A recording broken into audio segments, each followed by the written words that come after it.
right, y'all. So I want to talk about this. I was 15 years old. This pimp used to come on my old street, building across the street from our house. He didn't pimp the way you saw pimps do it in the movies. And the pimps that you saw years before that, you pretty much saw them in the car and they would like meet up on corners with different women. So when your travels back and forth, you're outside playing or running up and down the street and all, you just saw certain things. If the females didn't pull in the kind of money that they wanted, they might slap the chick around and do all types of little, go out there and get my money, right? Well, this particular dude had a different setup. Now, I don't know about what he did in other neighborhoods, but in the neighborhood I was in, that building that was across the street, a lot of people lived there. And like it's a big building, like a really big building. A lot of the women that was there, they had a lot of, you had women that was single, whether they had kids or not. There's a lot of single women without kids as well. And so what he used to do was he would bring clients to these particular women. Now, the pimp is also the women's protection. So he used to have another dude that used to pull up, and because I would always see this guy, whether he was in the same car or a different car, he would always pull up wherever he could park, and they would go, like he would stay in the car, but that guy would go in the building. Now that was his backup. So he would go in the building. So whoever that he had with him, what he would do, if he's driving the guy, then the guy ain't gonna pull nothing funny for the most part. Plus he got his homie with him, right? And they strapped. So he would bring the guy. So whoever was in the car with him, it was the type of thing where the cops ain't got no reason to pull you over. Even if they did, what they gonna pull you over for? Hey, two guys in the car, right? No. So he would bring the clientele to the women. So pretty much they go up in there and he's gonna be inside. Why? Make sure everything goes the way it's supposed to go. And he would do this, and he would always go in the building. You would see him with a different guy. Now, for the most part, this was a predominantly black neighborhood this time, right? The majority of the men that he would bring to these women was white. And pretty much that building, I don't even think you had 3 white people living in that building at the same time. At this point, it was like everybody was black. Latino or something, but not white American. But all of these men, he would always get out the car where it would be a white man. So I come to find out, man, a lot of these motherfuckers were judges. You understand what I'm saying? People that had high positions, people that was making good money. You know what I'm saying? Police officers from different cities and shit like that. And this dude, I remember one day we were outside and it was a guy, one of my neighbors, and he was washing his mother or his father's car or whatever. And he says to him, the pimp said to him, he's like, hey, how y'all doing? How you doing, young blood? She's like, hey, man, if you got time, man, if you wash my car for me, I pay $25. And that's pretty much around what you paid, $25 if you went towards car wash, right? So, or whatever it was back then. So the dude, he washed his car, had the little car vacuum, did everything, whatever, right? This motherfucker got the red and black plushed out like seat covers and all, front and back. Had the little disco ball with the black woman on the end, with the hand on the head position. You know what I'm saying? Hanging from the rear view mirror and all that. Had a bunch of shit was pimped out. And basically he paid him. He's like, hey man, you want to make an extra $10? Plus you want some food? So he's like, yeah, what I gotta do? He said, you know that diner around the corner? Hey, Class Diner? He's like, yeah, man, you go around there. He's like, man, he told him what he wanted. He said, get you whatever you want. You want something too, young blood? I said, nah, man, I'm good. She's like, you sure? Ain't no problem, man. She said, nah, I'm good, man. So he's like, yeah, man, get you what you want. So he went around there. got it, came back. Now this dude was always super nice, real respectful, real manable. And I remember one day I was outside and he pulled up and it was the same type of thing. Now this particular day, now if he would be outside, his partner would be upstairs. If he'd be upstairs, his partner would be outside in the car. So one day he was out there and he's just, yeah, man, on this and this and that. She's like, what you do? You solid, man. He's like, man, I never could get like that, man. He said, I got a lot of lazy though, man. But he was, if you didn't know he was a pimp, if he didn't dress the way he did, if you just you wouldn't know. His mentality. You know, one thing about pimps usually they stood out because of the way they dressed. It was like they wanted to stand out. They were a bullseye for the police because it was just the way they dressed, the way they talked, everything about them, the type of car they drove, you know, that big ass caddies, them deuce and the quarters and all that, them low riders, like it was just too easy to spot them, you know. But this guy, he had that pimp ass look, all right. But like I said, he moved different. And one day he was talking to me and he just said, yo, he said, let me tell you something, bud. He said, man, life is hard. Life is tough. He said, I grew up in a Christian home, man. He said, my father was a pastor. He said, my mama went to church. They went to church faithfully. He said, man, we used to get ass whoopings all the time. We couldn't do nothing. Everything we did. He said, shit, man, I'm a runaway. I ran away from home. He said, my parents ain't come looking for me. He said, and I was like, you know, just going from house to house, man. He said, I started running numbers for people. I was doing all types of things. He did numbers. That little system kind of fell apart, you know. He said, but I just was trying to make it. I learned how to cut hair on my own. Ain't going to no barber school or nothing. He said, and everything I would do, I'd work and be able to do enough to get by, get past, right? He said, and then I met up with some guys that was drug dealers. He said, now I ain't want to do that. He said, but it was just like, damn, man, you know, he said, I mean, I took my first bump. I ain't like the way I felt. He said, I was like, I ain't never doing this no more, man. So I stayed away from all that. And he said, I'm glad I did because it helped me keep my focus on what I was supposed to do, right? And then he just said to me, don't let nobody put you in the corner, man, and make you uncomfortable. He said, because let me tell you something, man. We love our parents, right? But when our parents ain't here no more, we got to know enough about life so we can make it. He said, so, man, do the best you can. You know, never let nobody make you feel small about yourself no matter what you do. He said, don't nobody in life want to give you nothing. And that's why whenever I can, I help whoever I can. Now, I ain't had no idea why that man was telling me that, right? But I can remember, now I was 15 at the time. So I remember one day, they used to have this place. What the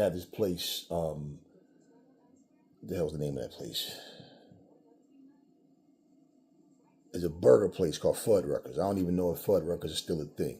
They used to have a blue and yellow logo. They sold like, you know, burgers and fries and stuff. Big ass beef burgers, man. Like big baskets of like onion rings and potato wedges and all that. And they used to always have like a big ass TV screen, and they would like order fights and stuff in different like events. So it was a fun place to go. So now I'm about 21. Yeah, about 21, 21, maybe 21, 22. I'm about 21, 22 this time.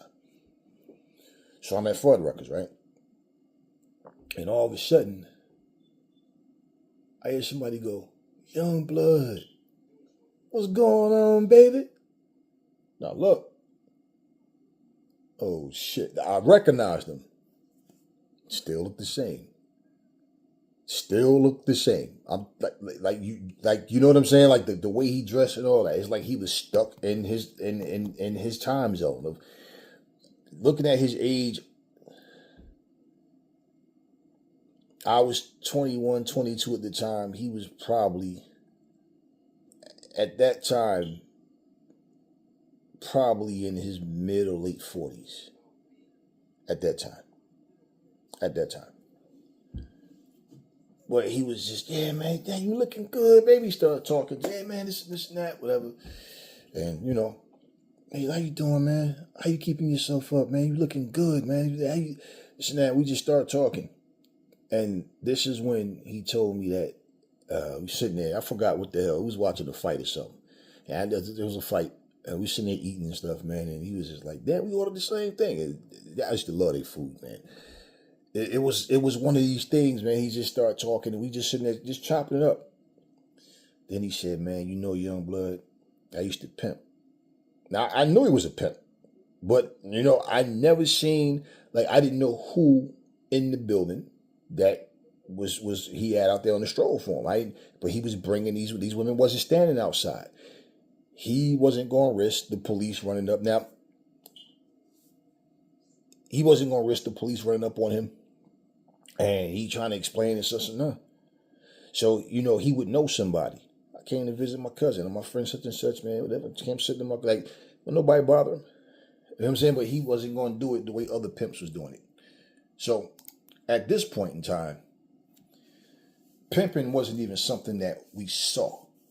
Like, you had dudes that would have females tricking for them to make money. So, the thing was, they wasn't pimps because they would split the money with the females. Pimps don't give these women money. They might buy them the things that they need, but they're not giving them money. And, you know, most pimps, a lot of them, they had whorehouses. And he was like, nah, I need to keep the police off my back. Now, at the time when I was 15, and I would see him back and forth because I left my father's house when I was 18.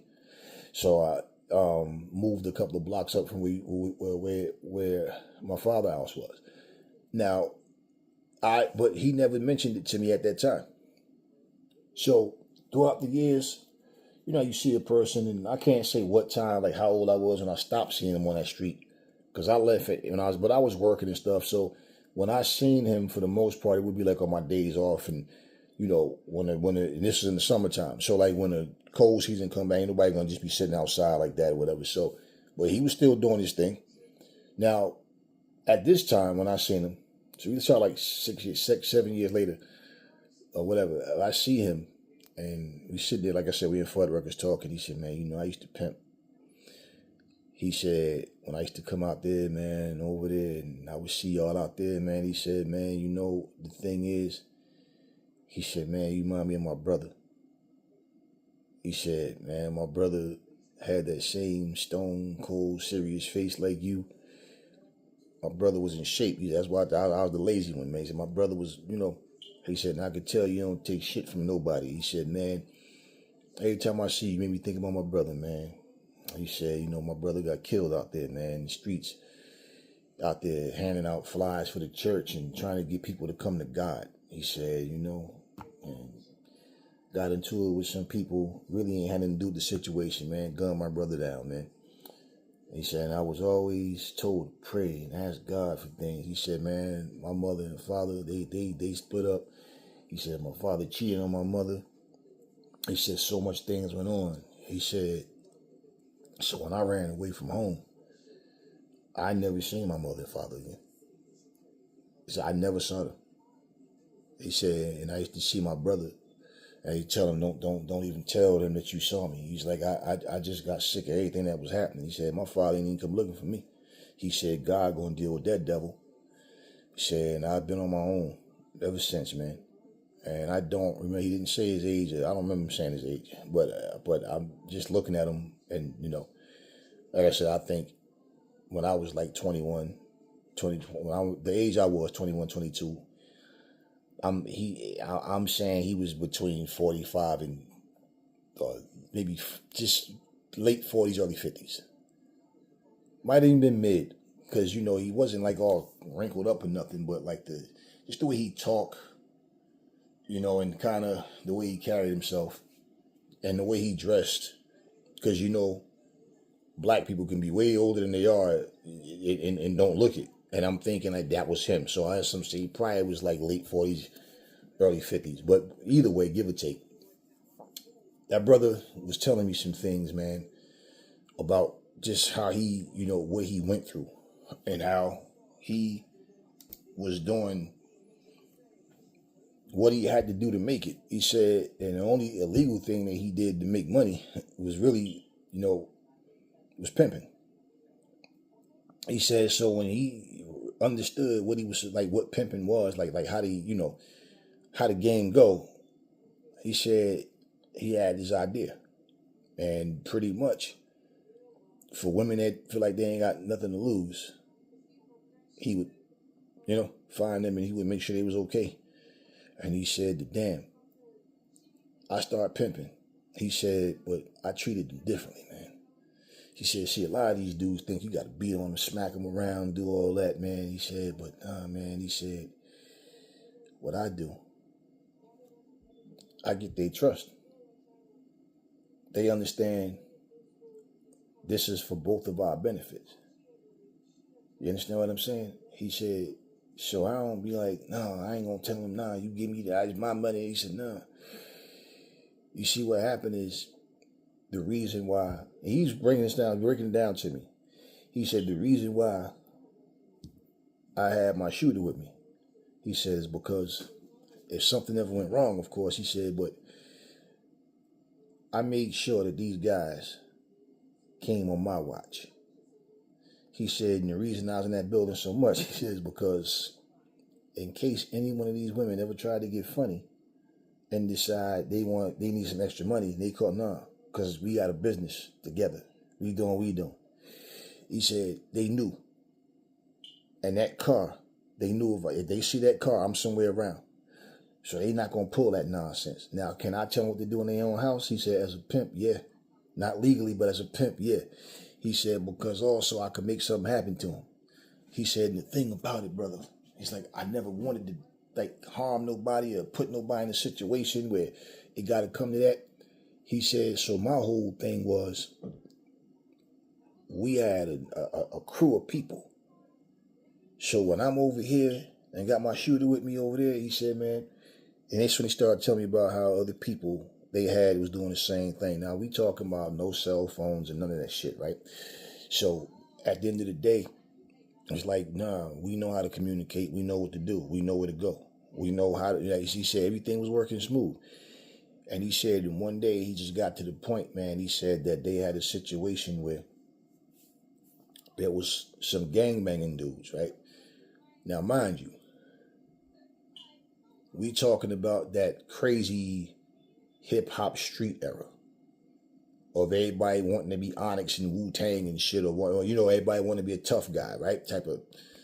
Well, what ended up happening, he said, was that, he said, brother, I was in the building. He said, now, I usually take the stairs.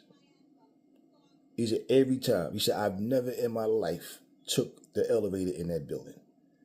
He said, this particular day, I'm going upstairs, and I don't know. He said, probably because the door, when I was coming up, you see the door come up and that little gate open, and then the door. He said, and I just got on the elevator. He said, when I got on that elevator, before that door closed, I could hear like footsteps running down the stairs and and he said, I'm like, what the fuck? He said that where he got off to where he was going, he said he could see guys' heads running down the street. And he said he could see a person laying on the stairs like, and he said that he went in the apartment, and he said that next thing you know, man, it was police all up in the building and everything. And he said that this ain't had nothing to do with what he was doing. He said, but he thought about his brother. And he started thinking about just like how he don't even know if his mother and father are still alive. They don't know if he's still alive. They separated. And he said he started thinking, I wonder if my father even cared, if my mom even cared, right?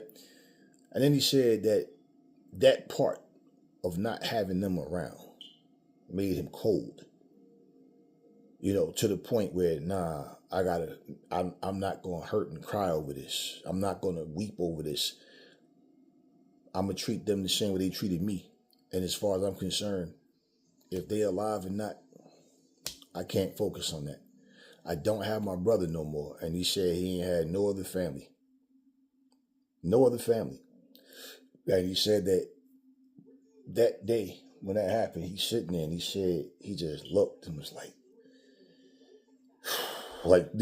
nah, man, it's like they were shooting on the very staircase that he was coming up, that person that was on the stairs had nothing to do with it. That was a bullet hit that person.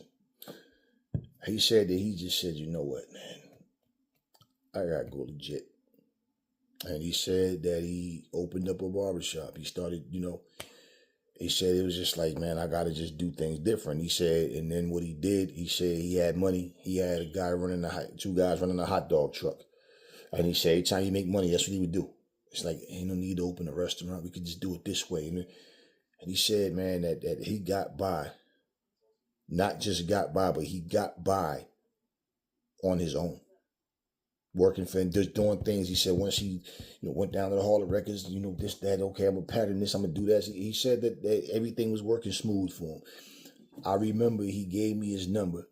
I was like, yeah, stay in touch, young bud, this and that. I mean, this dude, like his personality, you can tell when somebody has been hurt by something. They're just protective of themselves, but they're not bad people. Man, and he said, like, he never wanted to get to a point and never had to with this pimping shit to where, he did have to have a conflict with the females or something going on. He said, because, you can't have people playing with your money. He said, but at some point, the longer you do something bound to happen. He said, but yeah, man, I went legit, and that was that. And we was just talking, man, and like, it was good to see him, And when I left there that night, because he wrote it down on his paper towel, like the little, like one of them brown napkins and stuff. But, he wrote it down on there, and somewhere, and me sitting there, I thought I had the motherfucker in my pocket. I don't know. But, and that was the last time I saw him, man. But I was sitting there, and you know what I thought about? He was a pimp. His father was a pastor. But his father was cheating on his mom with prostitutes. And whoever else that he could get a hold of. His brother got killed out there doing the so-called Lord's work. His father was doing the so-called Lord's work. His brother got killed while doing the Lord's work. His father got killed in the house of the Lord. I mean, his brother got killed in the house of the Lord. His father was cheating in the house of the Lord. His mama, she disappeared. Come to find out that she was living with a man. And like, where she know this man from? Nobody knew him, right? And the brother, was telling him this stuff. And pretty much it got to the point where when his brother got killed, that was it. No more lifeline. So he don't know what went on after that. And he said that he always felt like if God was real, why this had to happen to me? Why this happened to my father, my brother? Why my mom doing what she doing? And he said the only people that I ever knew that I could trust and really even thought about was his family. He said, so when I got out here on my own, man, it was scary. I didn't know what I was going to do. He said, man, I was doing whatever. I bartending. He said, I was out here making money. He said, but I had to do what I had to do. He said, but like I said, he said, I never start selling no drugs. And he said, I took one bump. I ain't like that. He said, and I just started doing the pimping thing, man. He said, and everything I did, I made sure that I didn't just do it the way it was taught, but I'm going to find out what I can do to make it even better. And he said, when I was talking to you, he remembered. He said, you remind me of my brother, man. He said, and I didn't know how old you was. He said, and I ain't want to tell you something really different from your daddy and your mommy would tell you. He said, but I didn't want to see you end up in a position where you start pimping or you start selling drugs. He said, not that you did nothing to make me think that. He said, but man, I just felt the presence in you. Like I said, you remind me of my brother, man. He said, and when I look at how that happened to my brother was doing what he thought was right. And then he said, and I see your daddy. I know he got that car, and I see y'all sometime on Sunday going to church. That's why he told me. I was 16 at the time. He said, I see y'all. He said, man, and I can see your dad as a proud man in his belief in the Lord. He said, and I see, man, I see your sisters dressed different. You like y'all different. He said, but you I can feel like it's more attached to reality, where he got more control with your sisters to the point of where they wear them long skirts and dresses and stuff. He said he protected them. He said he ain't wrong for that. He said, but I do know that when people talk about this trust in this God, and I keep seeing people dying, I keep seeing people failing, not being able to do what they want. He said, and I didn't want to do what I was doing, but that's all I knew how to do. I never been a bad person. He said, and I always hope I could help everybody else. And I said, man, I already told her, I remember I used to come around, he was always buying stuff for the kids. He would just do things on purpose. He didn't even need his car wash. He would just give a reason just to get his, and he would just pull up sometime. He was, oh, yo, you good? You need anything? You all right? That was him. That just made me think, man. I was sitting there and I was just like, man, you know something, man? Sometimes people make decisions in life not because they're bad people. And I'm aware of that. But I just thought about that story, man, because I was sitting there watching the Mac, and it made me just think about that. Because growing up, man, like, you saw many pimps and prostitutes and all. Man, I remember we used to work in New York, man. We drive through Manhattan, man. We used to drive in them damn big ass trucks, pull up at the truck stop, the prostitutes all over the place, man. I mean, all kinds of stuff, man. And the pimps, they're not too far behind because, like I said, they're the protection for these women. But it was just one of these things, like when you know of something, but also know people that do it, you don't know why they're doing it. So you automatically look at them like, man, you're a piece of shit, right? And I don't agree with that pimping lifestyle, no. There's a lot of shit I don't agree with, but a lot that people do, and a lot of people, like he said, that's all he knew how to do. And he didn't believe in nothing else.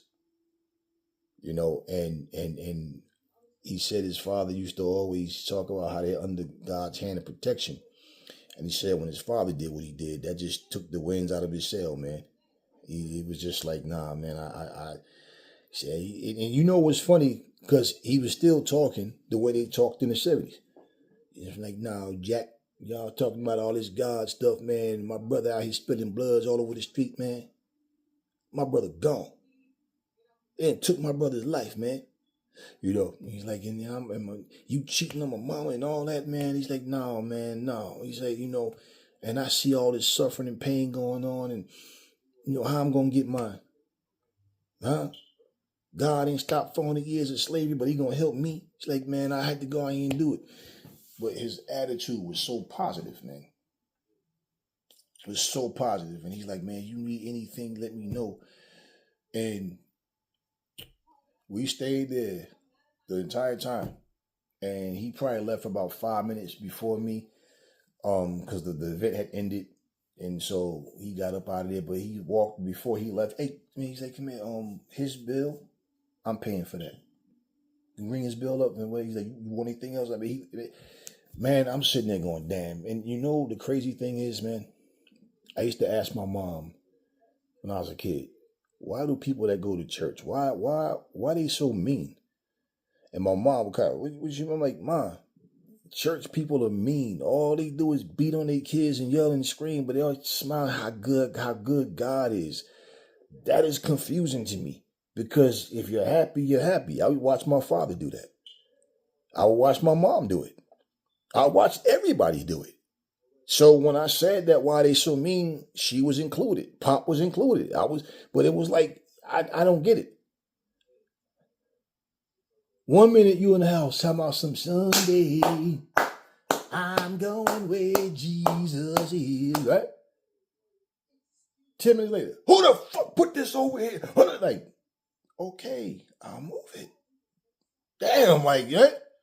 And I'm sitting here just like, you know why I told y'all this story too? Why I felt like telling this story attached to other things?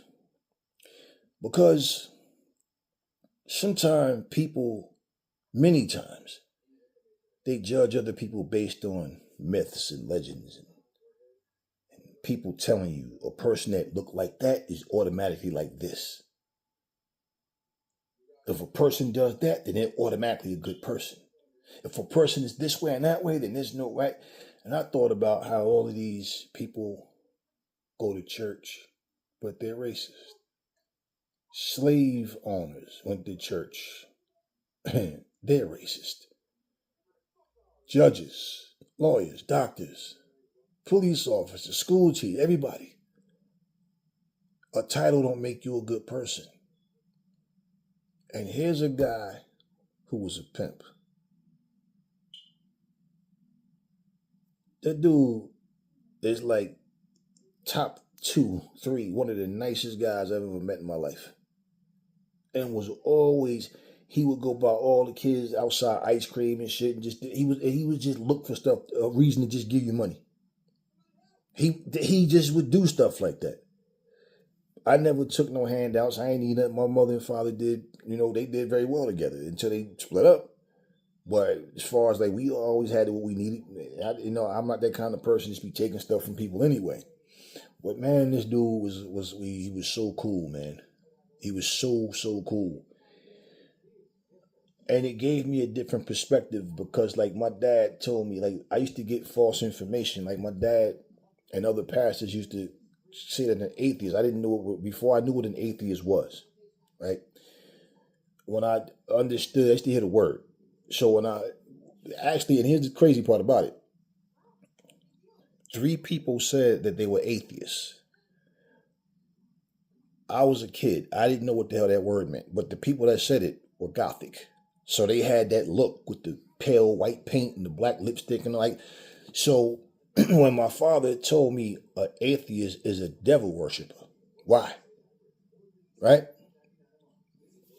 Picture in my mind was that atheists were Gothic people. I didn't know what the word Gothic meant. I hadn't heard. So if you wore black paint on your lips and white powder on your face and chains and all that, and how they dress with the big spike boots and all that, that's what I thought an atheist was. So now, when I hear somebody else say that they're an atheist and they're not dressed like that, I'm like, what? Oh. So I'm thinking maybe they dress like that on certain days. I don't know. I'm like, at this time, like 10 or 11 years old. So I don't know what the fuck an atheist is. I didn't know what Gothic people were. None of that. So I said, wait. So you said they worship the devil. Like, so the way when we go to church and worship God, they do that for the devil? That's right. And all of these pastors said the same thing. I met some Gothic people that, some of the nicest people I ever met. People that went to church.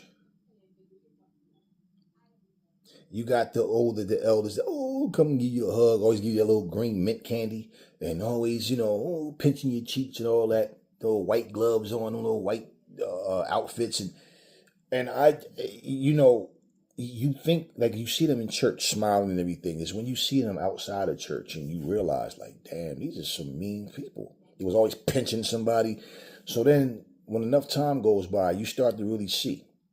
Now, my thing is, if something that you do or believe in, something that you subscribe to, cause people to reference you as a good person, what does a good person look like? What clothing do you wear? What hairstyle? How do you look? Because it's what's in here. What's in here and what's in here. That's what I judge you by, your character. So what does a good person look like? Suit and tie? Donald Trump wears a suit and tie. Right? I mean, all of these things over here. And it started making me really question things. So I can remember I made it my business to find out what an atheist was. And what are Gothic people? What's Gothic? Man, when I found out, I felt so disappointed because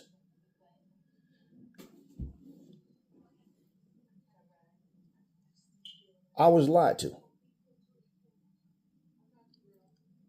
And I said, wait a minute. So when the person explained to me, said, atheism is not a church. We don't believe in any of that stuff. We don't get together and go worship any devil or nothing. He said, now, there are atheist people that have different mindsets of, as far as they may wear horn, do things or like, that's worshiping like a Satan or something or whatever he said. But what people don't understand, he starts breaking things down to me about the Bible. And I was reading the Bible. I was reading it heavily. And the things that he was saying, I could actually see. As opposed to sitting in church and they're telling me things that the scriptures are saying, but it's like, no, I'm not getting this from that scripture. In fact, if you go down, what you're saying, this next verse contradicts that, which means it contradicts the verse that you're reading. So all these different things that was happening. And I'm sitting there listening to this guy. So you don't go to church or no building, worship, no seats? Like, absolutely not. We don't believe. He said, the only thing atheism is we don't have any good reason to believe that there's a God. That's all. That's it. And he starts telling me all this, like, they're just different things of labels that people have for their belief and lack of or whatever. And so now I'm thinking, like, I want to go talk to my father because I want to confront him about this. Like, why did he lie to me? And I talked to so many people and I met all these different people. There's no atheist group. Like, oh, all the atheists meet up here and worship the devil. No, it was no such thing. There's no atheist church, nothing. And in terms of Gothic people, when I got to know these people and what they believe in and why, and like just like their thing with life, and I said, wow, I was lied to about the concept of Halloween. Now, my thing is, even I know people that are witches, right? Harmless to me. Harmless. They just believe in certain things. They may believe in certain things that they can do. I don't know. But check this out. My father got angry at me one time because he said to me, these people do all kind of satanic rituals and all that. So I said, like, what? Hey, devil worshiping? I said, specify, Pop. You mean specify? I said, Pop, specify. You said that they worship the devil. So explain to me how they worship the devil. I said, okay, example. If I fill the bathtub with water and dive in it, I'm going to get soaking wet, right? So if you came home and saw me all soaking wet, right? I could explain to you what I did and why my clothes are soaking wet. Specify, right? Say it's not raining outside, it's a bright sunny day. How you get wet like that? Okay, there's a reason why my clothes are wet. You know, obviously, right? But now I can tell you why. You're making a claim. Can you explain that to me? Either you worship God or you worship the devil. And it was that very moment when I said, wow, wow, wow. All we're doing in this church is making claims that we can't prove. This is all about whether we believe it or not. And if we can't explain something, therefore God. And I start thinking about a whole lot of shit. And I really start thinking,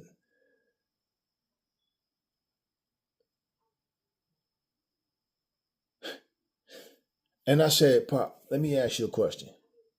Before I could finish, he said, let me tell you something. You got people out here drinking blood and burning, killing animals and all these things. He said, I said, wait, Pop, wait a minute. He started talking about cannibalism and all. I said, Pop, there's a scripture where God is saying he will cause people firstborn to eat their own flesh and cause people to eat their newborns.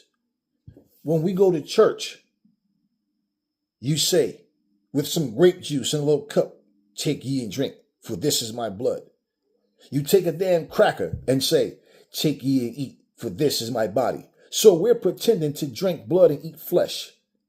That's not a satanic ritual to you? Drinking blood and eating flesh? And the Bible is always talking about burnt offerings and sacrifices to God. How is this different?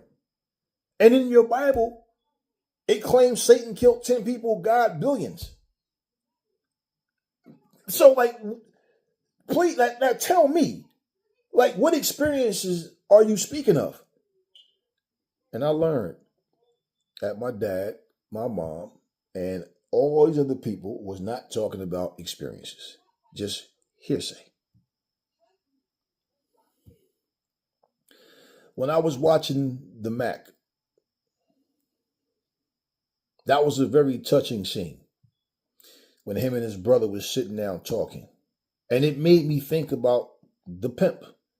That's why I did the video. That's why I'm doing this video. It just made me think like that. Because when his brother sat down, and I've seen the Mac a million times, but you know, sometimes you see certain things and it might make you think about something like with my mom. I told y'all the picture of my mom. I see that picture all the time. My mom passed away 2 years ago. I see this picture all the time. And in case I didn't, I don't know if I did. If I did, well, fuck it. I'm going to tell you again. So what happened is this, right? Whitney Houston made a song called I Will Always Love You. For some reason, that song would always come on at the worst of times. Somebody just got killed outside. That song is playing. Somebody in my family just divorced. That song is playing. My mother and father divorced. That song is playing.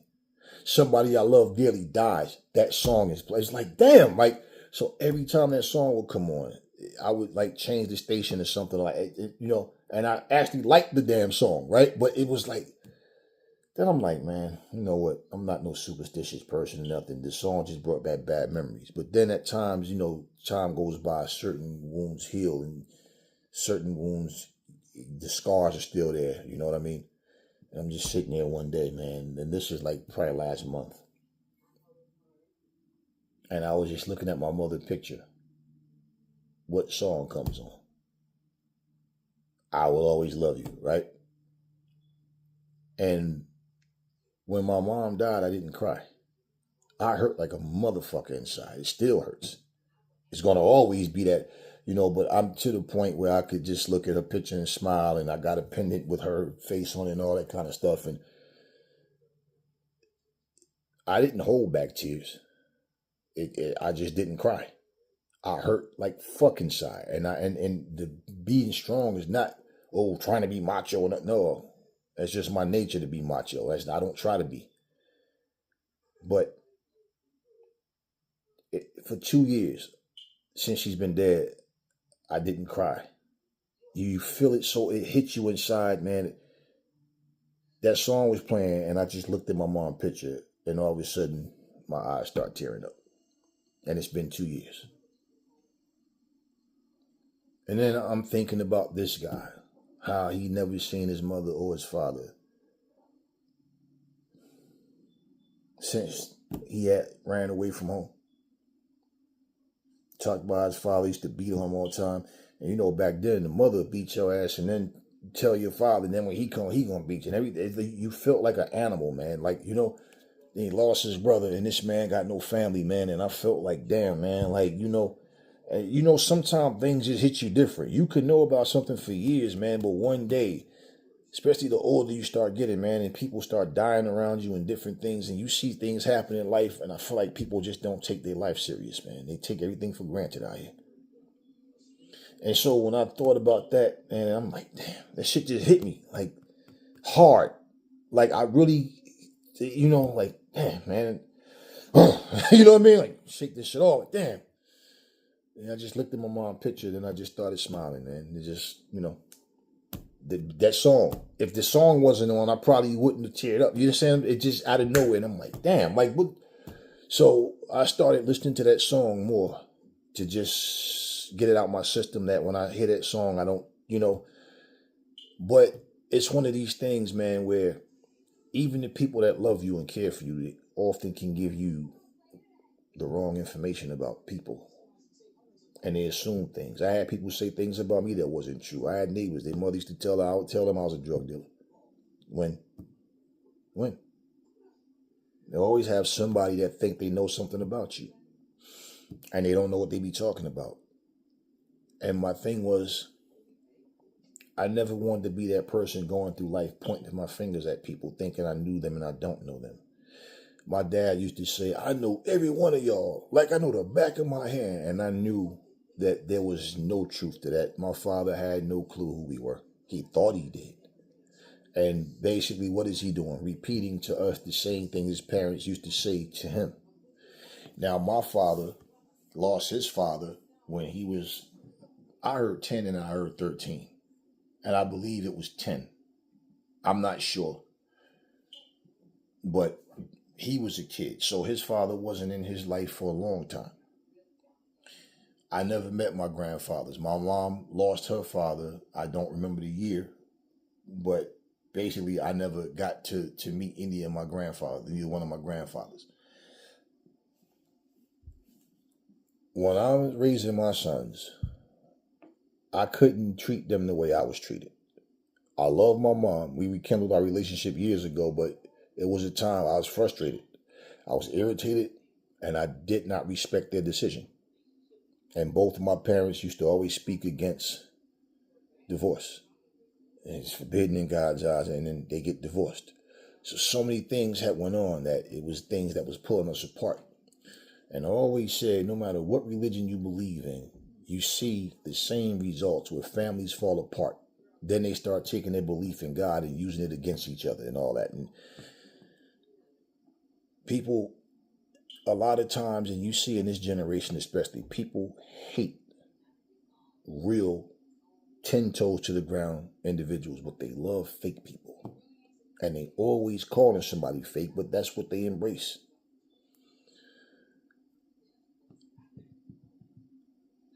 I hear all this negativity. I hear a lot of pain. But we've gotten to a point where nobody believes that they can solve their own problems. And when they do, it's always a selfish, I'm this, I'm that, I did this, I'm that, me, me, me. You watch people make fun of other people for not having money, calling people bums and broke and you know, not appreciating life for what it is. There's no value in life if you're not rich. Your life don't mean nothing if you're not rich. I've seen video after video after video of people saying Floyd Mayweather was broke. Floyd was this, Floyd was that. Every time I see Floyd, he's somewhere with a smile on his face. Still got all them damn cars, still got his mansions and all that. God damn. What's the secret of being broke? I guess being broke is the shit, huh? Yeah. And I hear people take great joy in shooting down other people for no reason. Seeing the video, I couldn't even watch it. Black woman starts talking about Clarissa Shields. You know, the YouTube algorithm. I just made videos about Shields too. She's calling Shields a liar, and Shields is lying about how much money she make. And then I'm like, just look at what black people are doing. Here's a black woman who sat down and recorded herself pocket watching another woman. And out of everything that's happening in this world right now, this is all black folks can find to do. Just sit up and talk trash about other black people. You want to know something? If I didn't already say it, you know, some of the most valuable lessons in life that I learned have came from people that my parents, and mostly my dad, was more judgmental than my mom was. But it came from people that was accused of being bad people. Some of the best life lessons that I've learned, the most compassion, the people that embraced me the most, came from people that I was told was bad people. And the fact that I'm aware they was not called bad people because of what they did, nothing that nobody saw them doing, but because of judgment. Now, as far as the pimping game goes, no, I don't respect pimping. No, I don't. But case in point is, I also don't know people's reasons for doing what they're doing. And they're not forcing anybody to do anything. We're not talking about human trafficking, like I'm forcing you, I'm kidnapped. No, this is an agreement. So the prostitute is just as wrong as the pimp is. But if you hear people talk, they would always make it sound like the pimp is making these women do something against their own. No, they're out here doing what they're doing. They just don't treat the prostitute. And I understand why they treat them like that, because if they did, was giving them money, and that now it becomes more than business to the point where you think you're entitled to it. Now, it's a dirty business, yes. But that's why the rules are what they are with pimping. And this guy didn't want to do it that way, because he felt like if he did it the way he did, it'll last a lot longer and they'd make a whole lot more money. But he had to make sure none of his girls was out there doing this on their own. I mean, you listen to that and then you think about scriptures where your God is telling people, who did he tell? To kill his son. And then when he went to go kill his son, then God realized, okay, you was willing to kill your son for me. Like, wow, what the fuck is that? You know what, people, case in point, your job title or any title doesn't make you a good person. It's more than likely somebody who names themselves, like I told you, like the rapper that got killed or whatever, called himself Pooh Shiesty. And I said, you know what the word shiesty mean? Or he got killed or went to jail or whatever happened to him. I don't remember. But, you know, what's your rap name? Killer Mike. Infamous murderer. Everything got something to do with taking somebody's life or doing something negative, right? Those people pick these names because those titles fit their character. So more than likely, yeah, they're not good people, but somebody would know them and say, yo, he a good dude. Or the dude that be beating up on women? Yeah, but them bitches be tweaking. The dude that be robbing people? Yo, times is hard. Yep, the same dude that kidnapped somebody was going to kill a dude because he owed him some money. Sad, sometimes you got to do what you got to do. Excuses. And I also watch people that I love get fooled by certain people just because they talk about the Bible, talk about God. And I'm like, yeah, we need to learn to understand each other. We need to find out who we are as people, as individuals, and we need to understand how to embrace. You know, Philadelphia had something happen the other day. They had to get together, man. Everybody was outside playing chess and chilling, having a beautiful time. Nothing happened. No gunshots, no nothing. And this is what we need more of. And I really feel like, and I know this factually, people don't see it. A lot of people don't see it. A lot of people do see it now. Religion divides us. It separates us. And it teaches us to be selfish. It teaches us to think that we know more than what we know about people. You ever had somebody accuse you of something and your mind is nowhere near on what they talking about? You have like no idea like why did somebody would think that about you, right? I just thought this was something interesting, man, because there are many people in this world that do things or have done things that they didn't want to do. It's like when I left my father's house, I didn't want to leave, but he became unbearable. And I was only 18 years old, but I had to do what I had to do. I didn't go out and do anything illegal to make money. But it was one of these things where when you see a person and you don't understand why they do what they do, everybody have something that happens in their life that they would do that you might not. But you never know what you might do if you face some of them same situations. So it's good to learn things about life and not go through life thinking you know more than you do because somebody told you something. Question everything. Do your research and understand something. Some of the most wicked people on the face of this earth can have a whole lot of people call them good. I've heard people say Trump is the closest thing to God. Trump is this, Trump is that. I don't care if the price of eggs go up $5, $10. I love my president. Everything doesn't matter. He's a Christian too, right? Yeah. Just think about that, y'all. Because we're in a time right now, people isolate themselves, or they try to form these groups, these little support groups.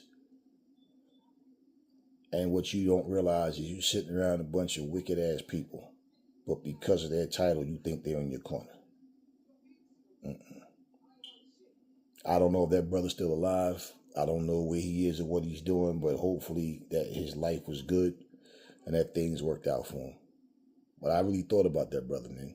You know, it was like, damn, me just sitting there watching the Mac, and all of a sudden, his picture just popped up in my head, and I just started thinking about all this that I just told y'all. That I've been seeing the Mac 1,000 times already, but it just hit me different. But you know, and like I was saying just the movie itself, because I understood what Goldie went through and why he made the choice he made, but it was just like that scene with his brother. They sitting there. One brother is fighting for civil rights for black people. He's an activist. He's trying to strengthen the community. But Goldie, his brother, is a part of the problem and not the solution. And these are two brothers that love each other, but they're separated due to their lifestyle. And when Richard Pryor's character got killed and Goldie had nobody else, when he got on that bus, and you know when the movie ends in a certain way where there's no closure, it makes you think like, damn, you start using your imagination like, damn, I wonder what he did after that. But it's just the thought of it. That's his blood brother, man. They probably never see each other again. Or does Goldie go legit? You know what I mean? And it's only a movie. But I look at real life situations, man. And this is a movie of life, art imitating life. But I just look at these things and it just make you think sometime, man. Because you just never know what's going to happen in life. You don't know. You just don't know. And I just take life serious. But I'm enjoying my life. But I'm seeing so much pain and so many wrong things happening. People acting like that none of this is going on. And also when I heard this woman today just running her mouth about Clarissa, you a black woman pocket watching another black woman, anybody watching anybody's money, but pocket watching, and she's lying and she's this. She never made $8 million. And I know, do you care? Do you care what Trump is doing? Do you care about any of these things that we as black people go through? Obviously not. Anyway, y'all, salute. I'm out.